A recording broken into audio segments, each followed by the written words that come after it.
Hi everyone, this is Danish from Unidoc, and today we're going to learn how to create Word documents by using our Golang powered library, UniOffice. UniOffice is a branch of Unidoc which also contains UniPDF, our PDF-centric Golang powered library that we talked about in our previous video. So today we're going to talk about a very simple but fundamental use case where we want to automate the letter creation process for your organization. For that purpose, we're going to be using template-based letters. So let me show you the template.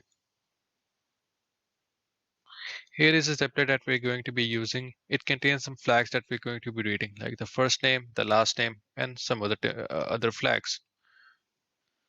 Let me also show you the eventual output that's going to be created by running our code. Now here's the output that's going to be created when after we have finished creating our code. It replaces all of the flags with the appropriate data. So let's get started and import all of the standard packages that we're going to be using. Here we have the UniOffice package that contains all of the useful methods that we're going to be using shortly. You can extract information or data from databases or some other sources, but here we're going to be defining a simple structure that we're going to be using to store our data. Here's our sample data, and we're storing this data in an array that now we're going to iterate and process one by one. Let's iterate through all the people and read and open the template document for each one of them and read the paragraphs within that document. These paragraphs are stored in the paragraph array that now we're going to iterate through. And we're going to read the text, the runs within the paragraphs, and then the text within the runs. So here we have that, and we're going to create a switch statement to check for the text.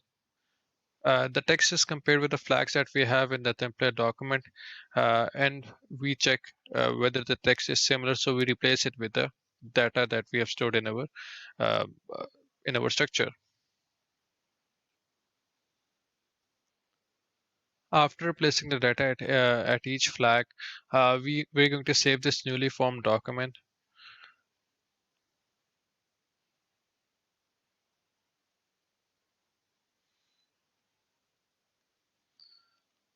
So similarly, each individual is iterated, and a document is created for each individual. Now let's run this code.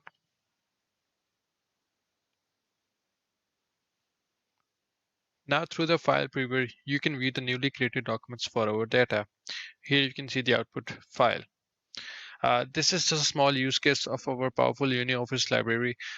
It can do a whole lot more. And to read more about it, you can check out our GitHub repository, which contains a rich set of examples for each of our library. So this was it. I hope you learned something new today. Goodbye.